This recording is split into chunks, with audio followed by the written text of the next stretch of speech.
एक बार एक लड़का था राजू नाम का, जो अपनी माँ कविता और छोटे भाई मोनू के साथ राजपुर गांव में रहता था। राजू के पिता का देहांत उसके बचपन में ही हो गया था। तब से राजू की माँ ने ही घर के लिए पैसे कमाने की जिम्मेदारी उठाई।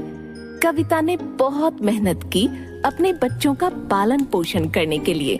पैसों की कमी की वजह से राजू ने स्कूल तक छोड़ दिया और अपनी माँ के साथ काम करने लग गया। उन्होंने मोनू की पढ़ाई को नहीं रोका। कविता हलवाई की दुकान पर मिठाइयाँ बनाने का काम करती थी। राजू भी, जो कि अपनी माँ के साथ काम पर जाने लगा था, उसने देखा कि यह माहौल कुछ अलग और अनोखा था। कैसे बूंदी को कढ़ाई में तल के चाशनी में डुबोकर लड्डू बनाए जा रहे थे, कैसे बेसन और बूरे को मिलाया जा रहा था, फिर उसके लड्डू बनाए जा रहे थे और अंत में बर्तन में रखकर टेबल पर सजाए जा रहे थे। यह सब राजू को बहुत पसंद आया। घर जाने के बाद, माँ, मुझे हलवाई का काम बहुत पसंद आया। सच में बेटा? फिर क्यों ना रोज तुम मेरे साथ आ जाओ, बस काम के लिए नहीं, सब कुछ सीखने के लिए भी, ताकि तुम एक दिन एक बहुत बड़े हलवाई बन जाओ, है ना? हाँ माँ, मैं वादा करता हूँ। उस दिन से राजू उस काम को और गौर से देखने लगा। उसने जल्द ही सब कुछ सीख लिया। राजू को इस काम में बहुत दिलचस्पी हो गई और वह काम को बहुत जल्दी करने लगा। बाकी के सभी कारीगर राजू की कला को देखकर हैरान रह गए। सभी लोग उसकी बहुत तारीफ करते थे और उसकी माँ को भी अपने बेटे पर बहुत गर्व महसूस होता था। इसी तरह राजू ने 5 साल मन लगाकर काम किया। इसी दौरान राजू की माँ की तबीयत अचानक खराब हो गई और उसने काम पर जाना बंद कर दिया। अब राजू अकेला था, जिसको अपनी बीमार माँ को संभालना था और भाई की पढ़ाई को भी। दुकान पर की गई कमाई उनके लिए काफी नहीं थी, तो राजू ने सोचा, क्यों ना मैं अपनी दुकान खोल लूं।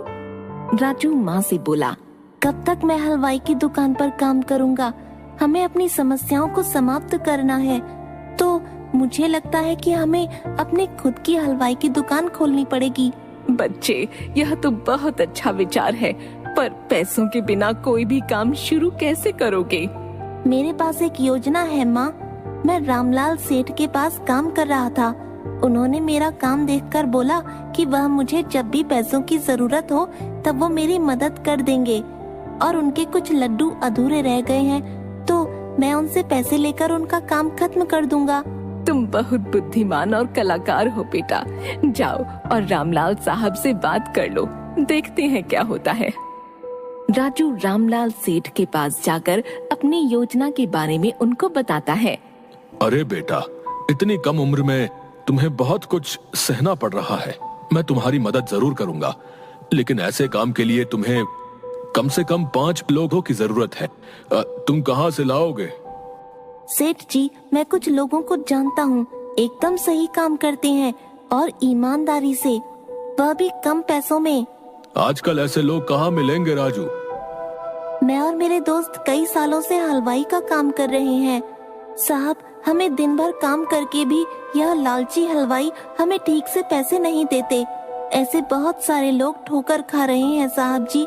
अगर मैं उनसे बात करूंगा तो हम सभी मिलकर काम कर सकते हैं। ये सब तो ठीक है बेटा, लेकिन कहाँ काम शुरू करेंगे? साहब जी, आपका काम भी तो कब से रुका हुआ है। मैं आपके घर से ही काम शुरू करूंगा। मैं आपके बचे हुए लड्डू देखते ही देखते खत्म कर दूंगा, देख लेना। अच्छा बेटा, आ जाओ और भगवान का नाम लेकर ये शुभ काम शुरू करो। राजू अपने दोस्तों के पास गया और उनको इस काम के बारे में बताया। सारे दोस्त इस विचार से खुश थे और तुरंत राजू ने उनको काम के लिए पैसे भी दे दिए। अगले दिन से सबको काम पर लगना था। अगले दिन राजू के दोस्त आए अपना अपना सामान लेकर। राजू ने बचे हुए पैसों के साथ बाकी का सामान लाया, जैसे कि बेसन, बूरा, घी वगैरह। उसके दोस्तों के आने से पहले ही उसने सारा सामान तैयार रखा। सब लोग इस नए काम को लेकर बहुत खुश थे, क्योंकि वह सब जवान थे। तो वह काम को जल्दी जल्दी करने लगे। राजू सभी को सही दिशा दिखा रहा था काम करने की, और देखते ही देखते 10 दिन में सारे लड्डू तैयार हो गए। रामलाल के लड्डू खा के सभी दंग रह गए। राजू के पहले हलवाई भी यह लड्डू खाकर आश्चर्यचकित रह गए कि उसने इतने स्वादिष्ट लड्डू बनाए। रामलाल के लड्डू खाकर बाकी के लोग भी अपने लड्डू बनाने के लिए राजू को बुलाने लगे। राजू बेटा, तुमने इतने कम समय में मेरे इतने स्वादिष्ट लड्डू बना दिए। वाकई में लाजवाब काम किया है तुमने। रामलाल ने फिर राजू को अपने काम के लिए अच्छा खासा पैसा दिया। पैसों के साथ उसने अपनी माँ के स्वास्थ्य का ख्याल रखा और अपने भाई को बेहतर स्कूल में डाला, और उसने खुद के परिवार के लिए भी एक मिठाई की दुकान खोल ली। 20 वर्ष के अंदर अंदर उसने कई प्रकार के लड्डू बना दिए। उसने अपनी कला का इस्तेमाल किया और अपनी मेहनत के साथ, जिसकी वजह से उसको प्रशंसा मिली। अंत में उसने अपने परिवार को सुखी भरा जीवन दिया।